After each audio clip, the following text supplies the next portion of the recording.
Welcome to the Business Spotlight Series. My name's Mark McNulty, and I'm president of Action Coach Bluegrass. Today, I have Jorge Diaz, co-owner and managing director of Aequitas Power, as my guest. Today, we're going to be talking to him about his business, journey to business ownership, and some of the challenges, best practices of owning a business, and just share a peek into what it's really like to build and operate a business. If this is your first time on our channel, please be sure to like and subscribe so you get notifications when we drop new conversations just like this one. So Jorge, welcome, and thank you so much for being here today. Well, thanks a lot, Mark. I appreciate you having me on. Yeah. So tell us a little bit about your background and Aequitas Power. Well, okay. I'm originally from New Jersey. I did work for PSE&G in New Jersey for about 11 years. Back in 2000, we decided to move to, actually 2005, we decided to move to Kentucky. I got on board working with LG&E KU electrical company and various different capacities. So all total, I got about 30 years of experience in the industry. Okay. Just doing that.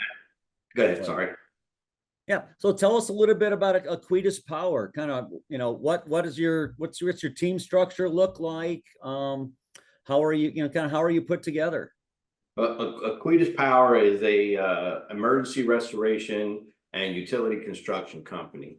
How it came about is basically through the years, you kind of saw where utilities were going from a employee base to more of a contractor base. So they were less employees, utilizing more contractors. Part of the utility industry is what they call mutual assistance. This is where when you have major events with a lot of customers out of power, these utilities would go and use resources from neighboring utilities. Well, once they started migrating from employee base to a subcontractor base, you just didn't have enough people. That's when these utilities subcontracting storm brokers started popping up to fill that void. And from there, just seeing and the capital projects, the reliability projects, just how much of an investment is going into the infrastructure today. There's just so many opportunities for it. So I have 3 partners, combined total. We all have about 70 plus years of industry experience. I'm more of an operations guy. One of my other partners is more of a finance guy. And then we have our operations guy, and he's had about 27 years of nothing but outdoor experience handling, working with union, working with crews. So we have a diverse background. Yeah. So how about your team? How big is your team? Well, right now we're mostly going through the IBEW. So it's the 3 of us. We do have 2 steady electricians at this point in time, but the rest of our workforce is as needed basis. We are working to get more what they call blue sky work. That's your everyday work. Once we start getting that, then we'll start having more permanent employees. Okay. All right. So, so what possessed you to start your own business, the 3 of you? Mostly, after 30 years of working, when the utility can make you very comfortable, you live a good life. They treat you well. At least I was treated very well by my employer. So for me, it was more just the opportunity, seeing how the contractors are out there. I just felt that I had more to give than the opportunity I was being given. Okay, awesome. So how did you and your partners find each other? We all worked together, basically. I was the team lead for the transmission operations department. One of my partners is one of the guys I worked with. And my other partner, Art, worked out in the field. So we were in constant communication since I was the outage scheduler and he was the one that was scheduling the crews. We were in constant communication. It was just a matching of synergies and personalities. Okay, awesome. So, So who's your primary target as far as clients? Is it utilities? Is it Well, since we're based out of Kentucky, one of our main target for work is LG and EKU, who we work for. So that's we are in communication with them now. They seem very interested in having us come back on board, since we know they do have a 90-day waiting period from the time you divest from the company to when you can actually start having those communications. So okay? starting in May, we should be able to start having communication. Doesn't guarantee you any work, Right, but knowing the people and having the contact does help. right, okay. So what makes your, Aequitas, what makes Aequitas special or different, right? Because Uh, there's lots of, people in your space that are competing. What makes you stand out? I believe it's the just the industry knowledge. I mean, we, like I said, when I started thinking about formulating this company, I wanted to have people. I have certain skill sets. Juan has certain skill sets. Art brought certain things. So together we just kind of fill all those blanks. We know how to build a foundation. Art's very good with the field personnel. He knows how to communicate. Like I know how to communicate with field personnel as well. But Art knows the job. He knows what they face and how they do it. So for us, it was that kind of knowledge, our diverse backgrounds, those kind of things I think is what separates us. We have a good foundation. I was big on safety. Everyone, very safety driven industry. Mhm. So for us, it's just that knowledge and background that is kind of a differentiator. Okay, all right, good. So how are you marketing your business? Obviously, you've got a lot of industry contacts.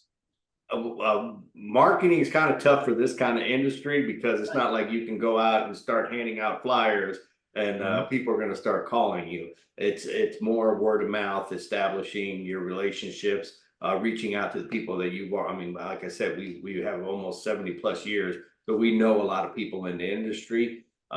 That's kind of like how we got one of our primary companies for our trucks is Alltech. We developed that relationship from the connection we already had. We talked with Alltech, so they've been great with working with us, helping us get our trucks and equipment in. So it's that kind of, it's mostly word of mouth, reaching out, uh, calling people and saying, "Hey, you remember me?" That's pretty much how we're marketing.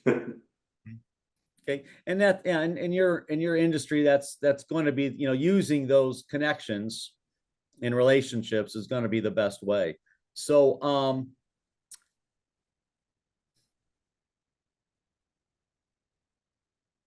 as you look, so you started up in January, right? We actually started, the company actually started in August of 2022. Okay. But that's just laying the foundation, getting all your paperwork set up, finding out all the nuances of what's it take to really get this thing rolling. But Mhm. it was starting in January 31st where we actually divested from uh, our jobs and we're full-time employees of Aequitas Power. Okay. So how have you since then, how have you chosen to split up the role? You talked a little about roles, but how do you divvy up the work? And you've got three partners, you're all doing work, but you're all trying to, kind of in that startup get going phase. Kind of how do you communicate? Well, one thing COVID taught us is that, you don't have to be in the same room to get stuff done. So there's a lot of phone calls. We do a lot of Zoom meetings and things like that. But we knew we had the foundation already going in that I would kind of like be the peacekeeper and making sure that the I's are dotted, T's are crossed. Art is the operations guy, so he's out there talking to the vendors, getting our tooling, knowing what go, making sure the trucks are all set up and staged up. He's been doing that. Juan's been doing a lot of the finance aspects of it, speaking to our vendors and things like that. So we have a good division of work, but there are no hard lines. If we need to get something done, we're all there to get it done. Okay. So what do you see as, so, in 90 days, you can, apply to get in with LG&E, but so what are your goals for the business? Where do you see that? Where do you want to see the business 3 to 5 years down the road? 3 to 5 years, we'd like to see ourselves with a steady stream of what we call the blue sky work, everyday work. We're trying to stay away from big projects and deal more with reliability. So right now we have 10 vehicles. Our projections are by the end of this year to be up to 20. So by the end of 5 years, we'd like to see us having a fleet up in the 50s, 60 vehicles, having steady work, a nice combination of being able to do steady work and still do storm restoration work as well. Okay. Uh, we So what's also your, have a couple of, I'm sorry, we also have a couple opportunities to venture out and do other work besides, but right now we do the storm work, but we also have electrical services. So we do electrical, commercial electrical services, but we also have some drones that are getting ready to come in. So we're going to be doing some aerial patrols, substation inspections. So we'd like to do some reclamation work as well. So. okay, great. So what's the most important thing that you and your partners need to create in your business and your team to be able to achieve that, that growth that you want in 3 to 5 years? Now, what do you see as the keys to that growth? Have building everything on a solid foundation. That is one thing we, from a lot of the people that we have spoken to, there's been a lot of companies that have come in and the growth rate was just too much to handle. So we've spoken, with ourselves. We want to build everything on a solid foundation. And the key to success of what we found in it is just having and getting good quality people that want to come in. I mean, it's a very dangerous work that we do in the utility industry. So we want people that come in with that same mindset that there is no such thing as cutting corners. We're not going to put safety to the side to make a dollar. Safety first, it's quality over quantity. Okay, good. So, so other than your quality focus, what are some other things that you're doing to, or building into your operations to attract and keep people? What kind of culture are you building beyond obviously the quality and the safety is a big thing in your industry. What other things are you looking at doing around building a culture that? Well, it's interesting you asked that, because one of the things I was actually involved with LG&E it's called employee engagement. So we want to make sure that our employees aren't just coming in here. It's not about the dollar. It's about the environment, having a place that you have opportunities to grow. You have the autonomy to make your own decisions. That the work that you're doing actually has meaning. So that's the kind of environment we want. We want to be in a diverse and inclusive workforce. So I do know some certain individuals that work with the veterans. So we're trying to create that situation there. Our goal is, once we're up and established, that we actually want to go out to the high schools. We're affiliated with the IBEW 369. They do have an apprenticeship program. One of the things I've always known is, since I've been in this, is not too many people know of the opportunities that exist in working with utilities and utility work. And now there's even more opportunities since you have so many subcontractors out there. I'm big on college, but I don't think college is for everybody. So one of the things we discussed is, once we're up and we're fully running, we want to start going out to the high schools and talking to these kids and saying, hey, here's an opportunity. The union workforce, IBEW, they have apprenticeship programs for electricians, substation operators, journeyman linemen. These are careers where you can go out and you can make 6 figures in 4 years without incurring the student loan and student debt behind it. I don't ever want to discourage anybody from going to college, but like I said, college is not for everybody, and there are great opportunities that exist here. Okay. Yeah, the trades has really gotten a bad rap over the years. And with everybody being told to, go get a computer degree, and that's just not for everybody. It's And not. uh, we work with a lot of trades companies that offer great careers, and upward mobility, promotions, leadership, management opportunities, all starting day one. And starting day one, you're earning a salary while Yeah. you're being paid to learn. And you look, how many electricians, plumbers, they own their own businesses. They conduct. I mean, so it's a great opportunity, and that's what we want to say. We just want to tell people Mhm. is if you can't afford college, here's an opportunity. I did not go to college right out of high school. I started in industry. I did go back and eventually get my college education, but that was more of a I want it, not I need it. Right. Okay. Awesome. I love that. So, what's one of the things that we like to share is challenges, or obstacles that we had to overcome. So you kind of got rolling, you spent some time putting things together, and then you got rolling at the end of January. What's been one of the obstacles that you've had to face down and overcome to launch your business and get rolling? Probably the same obstacle most business, but financing. Mhm. Uh, One of the big things is not having the seed money to go out and go out. These trucks are they're expensive trucks, but you also, in addition to that, payroll is one of the big things because the union produces quality employees, but when you go out on a storm, you could be facing a payroll in excess of 250, $300,000. Right. Uh, that's a lot of money to put out while you're waiting to get paid for the investment that you made.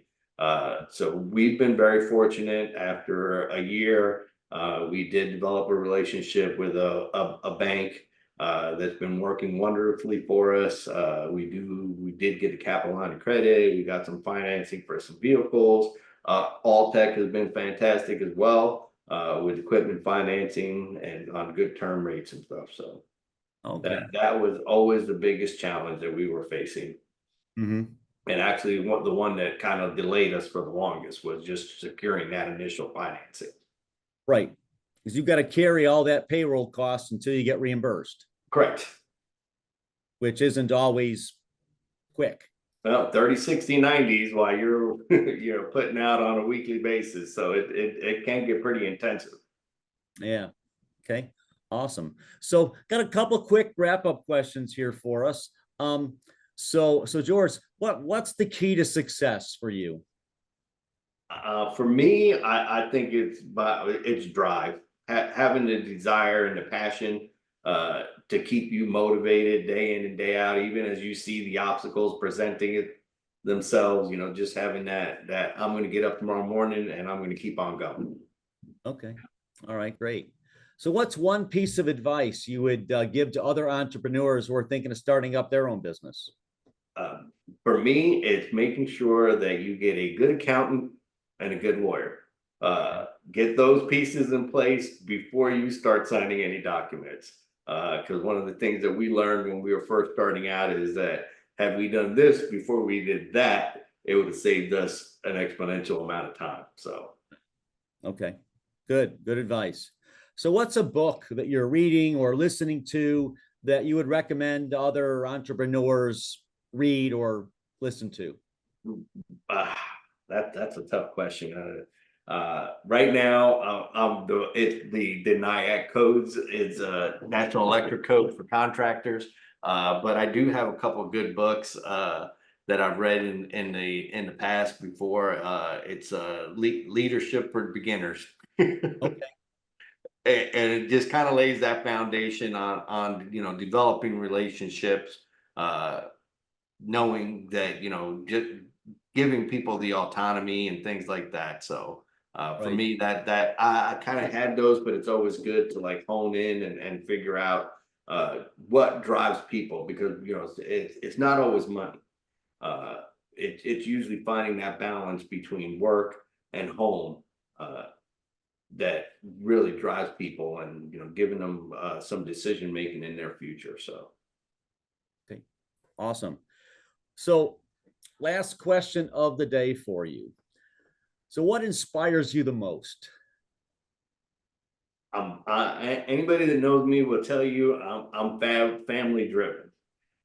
So for me, it's my kids. I have a daughter in college, a son who's getting ready to go out of college. Everything I've ever done in my entire life, uh, everybody said, "What did you want to be when you grew up?" I said, "I want to be a father." Well, I'm a father, so everything I do is to provide them with the opportunities that I didn't have growing up, so that they are happy and successful, whatever success defines them. Okay, awesome. Love that.